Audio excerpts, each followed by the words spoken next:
1986年，四川广汉三星堆遗址2号祭祀坑中出土了一件鲜为人知的国宝级文物。这块貌似平平无奇的玉章，其上印刻着一系列复杂而神秘的图案，而这恰恰让它成为可能破解三星堆之谜的钥匙之一。1997年的一天，四川广汉三星堆博物馆迎来了一位特殊的参观者，来自日本朝日新闻的一名摄影记者。他此行的目的是为即将于4年在日本举办的三星堆文物巡展拍摄宣传照片。然而正是这个人的到来，彻底改变了一件国宝级文物的命运。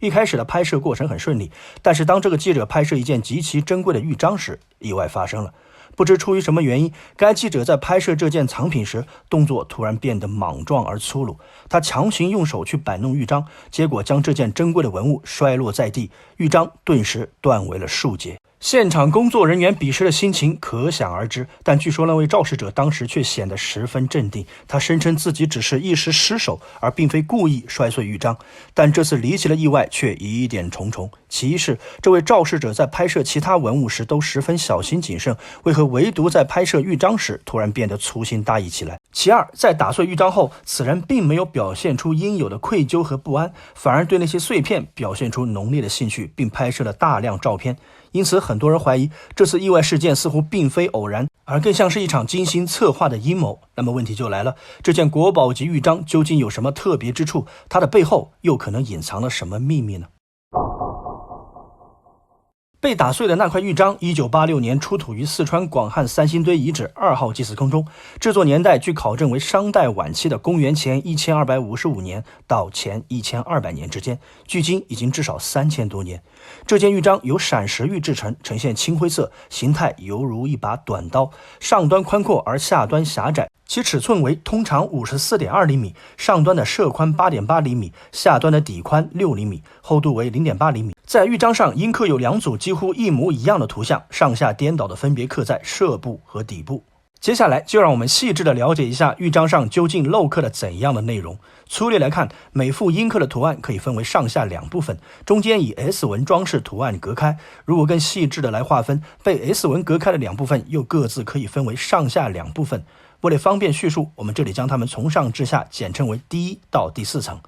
第一层刻画的是3位姿态庄重平行站立的人物形象，他们头戴平顶冠，耳朵上戴着菱形耳饰，双手抱拳于胸前，脚穿翘头靴子，两脚外撇站立，嘴巴呈一字形，与三星堆出土的面具非常相似。第2层图案的主体是2座山形纹，而在山峰中间的半空中有一个造型奇怪的东西，这是一个长条形的东西，它上宽下窄，有点像一个盘子的侧面。在长条的上方还描绘有一些类似触手或者蒸汽，又或者是光线一类的条纹。山的底部是一块方台，外侧有一只大手从天而降，将拇指按压在半山腰。第3层同样是3人一组的人物图案，双手姿势与第1层人物相同，不同的是这3个人头戴山形帽子，佩戴着双环相套的耳饰，呈现着跪立的姿势。第4层图案的主体也是2座山形纹，山形两侧各立有一个清晰的牙章，两山之间则悬着一个头部尖尖并且呈现弯曲形状的奇怪东西。一般认为这幅图案描绘的是三星堆人祭山时的场景，所以这件玉章也被命名为三星堆祭山图玉章。然而图案中的不少细节仍旧无法得到完全令人信服的解释，所以让这件国宝级的文物至今仍旧迷雾重重。那么问题又来了，上面描绘的人物究竟是谁？从天而降的大手代表了什么含义？带着火焰的盘状物和尖而弯曲的奇怪东西又究竟是什么呢？关于祭山图玉章上的人物形象，现在的观点颇多。有人认为他们是神的形象，有人认为他们是主持祭祀的祭司，有人认为他们是蜀王的家眷，还有人认为他们其实就是历代的蜀王本尊。在下结论之前，我们不妨先来仔细看看玉章上这些人物的形象特点。经常考古的诸君肯定都知道，冠饰在古代是区分身份的重要标识之一，不同的身份地位对帽子的样式都有着极其严格的区分。在出土了大量人物造型的三星堆遗址中，冠饰同样是辨别人物身份最重要的特征之一。一般而言，目前已知的三星堆人物形象中一共有11种头冠样式，不同的头冠样式代表了不同的身份，其中最常见的一种头冠被称为平顶冠，是一圈扁平的圆帽。虽然不同平顶冠上的装饰花纹会略有不同，但是这种冠饰所指向的人物身份目前被认为是等级较低的祭司或普通祭祀人员。我们以2号祭祀坑为例，青铜人物头像中一共出现了4种不同的平顶冠，它们都出现在神坛的中下层，并且全部都是男性。唯一的非青铜人物头像的平顶冠就来自于祭山图玉章。那么依据现有的知识来推断，图案中第一层的人物形象应该是等级较低的男性祭司。同样在2号祭祀坑中还出土了为数不多的几个圆头造型的人物头像，研究者们认为这种圆头造型代表的应该是女性，故而推断祭山图玉章中3位戴着山形圆顶头冠的人物也应该是女性祭司。图像中女性祭司是跪姿，而男性祭司为站姿，再结合两者在图案中的位置高低有别，一般认为彼时三星堆人男祭司的地位要高于女祭司，这在其他的考古发现中也能找到佐证，我们稍后就会说到。在上古时期，祭祀是彼时部落或族群最重要的事情，没有之一，而主持或者执行祭祀的人往往具有相当高的地位，在某些时期他们甚至是部落族群的最高领袖，并且拥有一个专门的称谓巫习。说文解字中说，巫助也，女能事无形，以武将神者也。习能摘宿事神明也，在男曰习，在女曰巫。大意是说，巫是向神灵助导的女性，她们可以与无形的鬼神沟通，并通过一些独特的舞蹈来招降鬼神。习是通过斋戒肃穆的仪式来侍奉神明的人，女性被称为巫，而男性则被称为习。国语楚语中也有类似的记载，原文说，民之精爽不二者，在男曰习，在女曰巫。大意是说，那些精神专注的人，他们能够以庄重严肃的态度侍奉神灵。如果他们的智慧能够理解天地之间的道理，他们的圣名能够传播光明和智慧，他们的洞察力能够照亮一切，他们的听觉能够洞察细微，那么神灵就会降临在他们身上。如果是男性，他就被称为习；如果是女性，则被称为巫。关于巫的记载早已有之，早在上古奇书《山海经》中就有灵山石巫的详细记载，说明最早的巫可能在母系社会时就已经产生了。在母系向父系社会的转变过程中，习才开始渐渐产生，并出现了巫习并存的局面。但是到了后期，男习的地位就已经超过了女巫。在距今7800年到9000年的贾湖文化遗址中，部分墓葬出土了龟甲、骨笛或插形神器等巫术用具，墓葬中的男习比例远高于女巫，龟甲器的随葬也几乎全部来自于男习，骨笛也主要出土于他们的墓中。大连观认为，图像中第一层戴平顶冠的人物是男习，而第3层中戴山形圆顶冠的则是女巫。彼时男习地位比女巫要高，而女巫的跪立姿态则很可能是一种舞蹈的表现，对应巫以武将神者也的记载。既然巫和习的职责不同，那么他们祭祀的对象又分别都是谁呢？蜀王本纪中说，李斌以秦时为蜀首，谓汶山为天蓬阙，号天蓬门，云王者西过其中，鬼神精灵数现。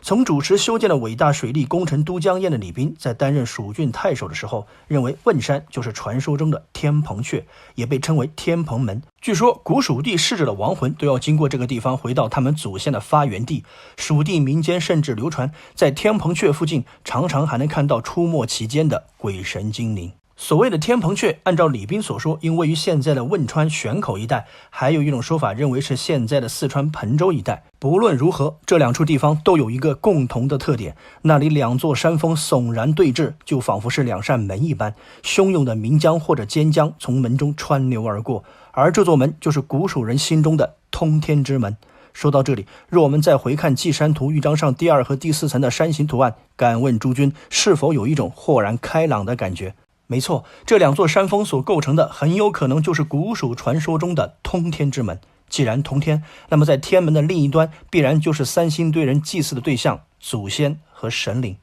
山腰2侧从天而降的巨手，有研究者已经做出了大脸怪个人比较幸福的解答，他们是风神的表征。在三星堆遗址中出土了一尊青铜人物像，他的发冠仿佛被风吹过一样飘扬灵动，手上还做出了一个特别的手势，这个手势和青铜大力人身上代表风的符号不能说相似，可谓是一模一样。而这个手势恰恰就是玉章第2层中从天而降的巨手所做出的手势。远古的时候，人们认为高山是太阳出入的地方，而太阳则是依靠风的力量在天空游走，所以这个符号的出现很有可能表达的是南袭对风神的祭祀，体现了三星堆人对自然界风的认知和敬畏。那么带着火焰的盘状物又是什么呢？大脸怪在往期视频中曾经提到过， 25年前，成都市曾发现一处古属开明王朝的墓葬，墓中发现了一种用巨型的金丝楠木制成的船棺。所谓船棺是一种独木舟形状的葬具，这种船棺又被当地人称为载魂之舟，也就是承载逝者灵魂的木舟。前面已经提到过，蜀地传说逝者的亡灵都要经过天蓬门回到他们的祖先发源地。很显然，如果想要通过天蓬阙，则必须依靠舟船从江上通过。也正因此，古蜀人以木舟为官，希望它能够载着自己的灵魂，在江水中通过天蓬阙，从而去到天门的另一端。